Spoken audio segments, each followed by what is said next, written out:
David Wozniak is a young man living in Quebec, Canada. He makes money by frequently donating sperm to the La France Clinic. At the beginning of the movie, he is in the middle of one of his visits to the sperm bank, pleasuring himself to pictures of women in a magazine. The scene shifts to 23 years later, in 2011. David is now a middle-aged man, but he still doesn't have a definite job. He is woken up by thugs, whom he owes $80,000. They dump him into the bathtub, threatening him to return their money.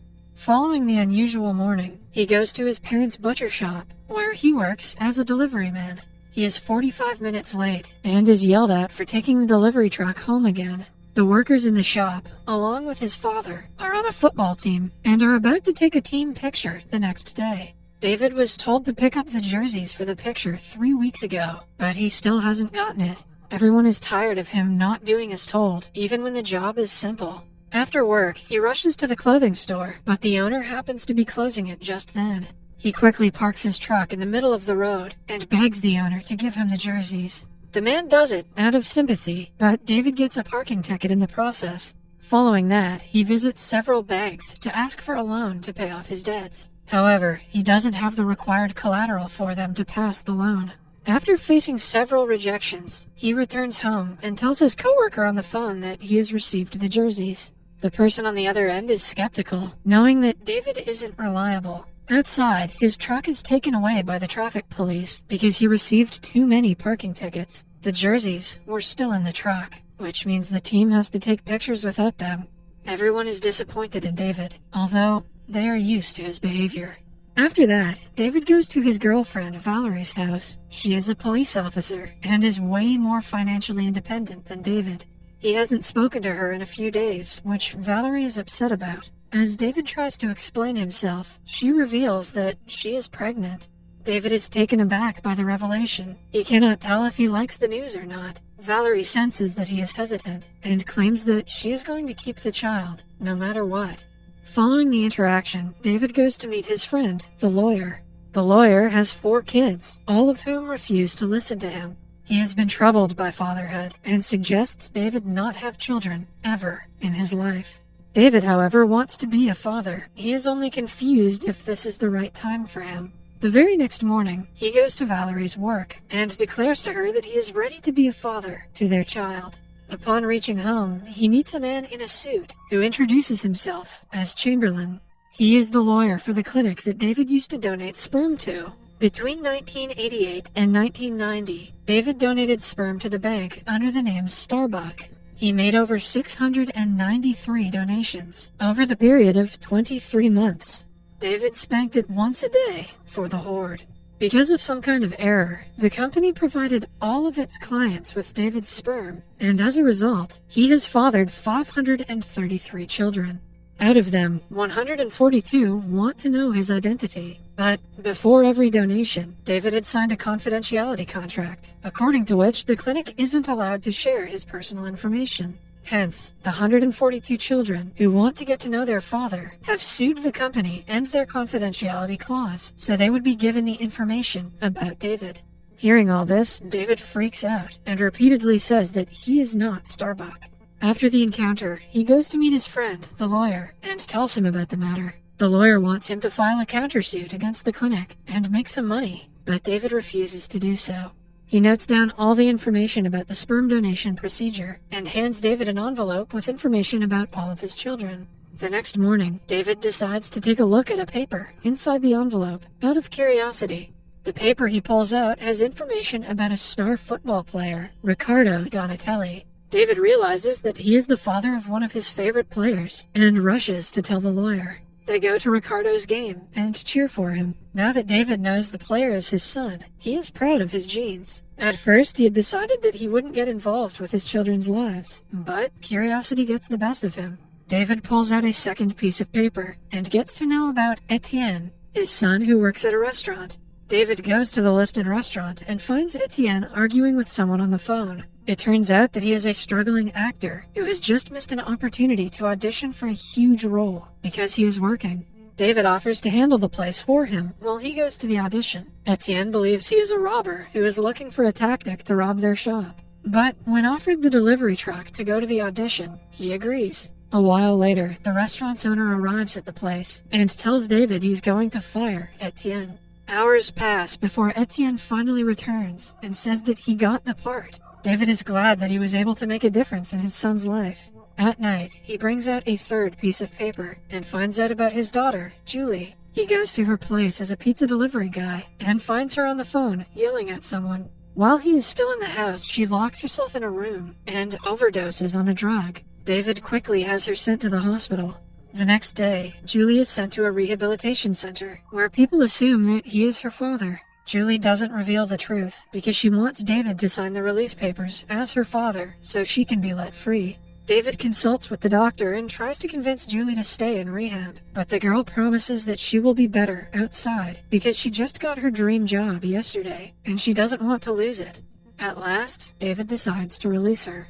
The next morning, he goes to her workplace and sees she has started the job as she had promised. On returning home, he pins the papers with his children's information to the wall and goes to meet them one by one. Some of them have grown to be nail technicians, musicians, lifeguards, tour guides, and so on. He meets them all and goes out of his way to help them if they need it.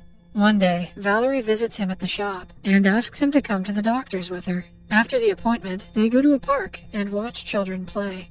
Valerie is scared about the pregnancy and thinks that she is not ready to be a mother. David, on the other hand, promises to be the best father and comforts her. The following day, he finds out that one of his children, named Raphael, is disabled. He goes to the home of disabled people and nervously talks to his son. Raphael realizes that someone is around, but he is unable to talk or respond because of his disability. David spends the day talking to him, even though the kid cannot reply. He also feeds Raphael during lunch break. The next day, while following his other son, David ends up at a meeting organized by all the children who were born because of Starbuck.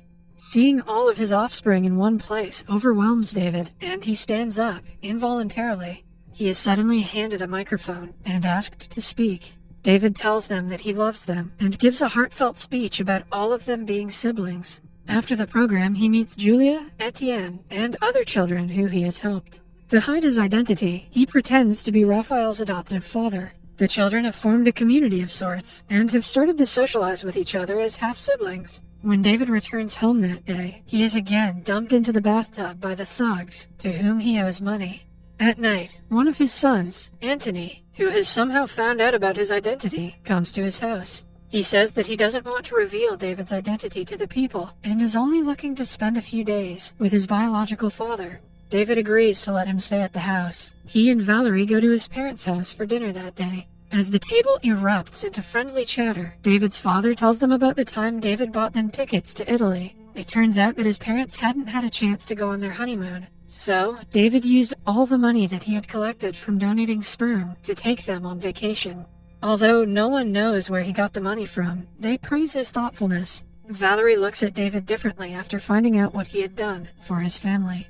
Then, David and Anthony go to a football practice together and enjoy a father-son day. The day goes well, until David mentions that he has to tend to his real family, now that Valerie is pregnant. The following day, David's children organize a picnic. They sing, dance, eat together, and have a lot of fun as siblings. However, the day after the event, the story of Starbuck catches the media's attention. Although the children didn't mean to make Starbuck look bad, the media paints him as a pervert who used his sexuality to make money. When David asks Valerie what she thinks about Starbuck, she claims that he's no different from a prostitute. The two get into an argument about the matter. One day, before a football practice, the team is talking about Starbuck. All of David's teammates think he is a creep and a pervert. His brother asks him if he has ever donated sperm, but David denies having done anything like that. The conversation gets heated when they assume he is lying. David almost attacks his brother and has to be stopped by the others.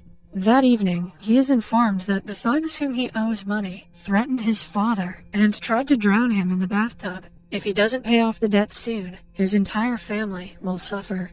Hence, David goes to the lawyer and says he will file a countersuit against the clinic for using his sperm unethically. He hopes that after winning the lawsuit, the clinic will provide him monetary compensation. The lawyer is happy to have finally gotten a big case that will bring him fame if he wins. For the next few days, they work very hard to create a strong case. The night before the ruling, they play football in the pouring rain to relieve stress. The judge finally announces that Starbuck is entirely entitled to his anonymity, which means the children will not get to see their biological father unless he wants to show himself deliberately. David is also entitled to receive a total of $200,000 for damages and interest. David celebrates the win from his house, while the lawyer is swarmed by reporters, congratulating him for the win.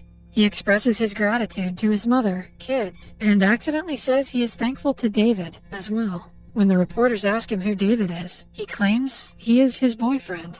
The children are also interviewed about their thoughts and opinions on Starbuck. They claim that although they wanted to see their father, they understand if he wants to keep living his life normally. They also declare that Starbuck is not a freak or a pervert that the media portrays him to be. In fact, the children think that he is a nice man who gave them life and a chance to be happy. David watches the interview, regretting that he cannot be a father to all of his biological children. He wants to meet them as their dad, but is scared that he won't get the compensation if he does so. He meets the lawyer, who confirms that coming out as Starbuck is a great risk. On returning home that day, David finds his father waiting in the kitchen. As they chat, David tells him that he is Starbuck.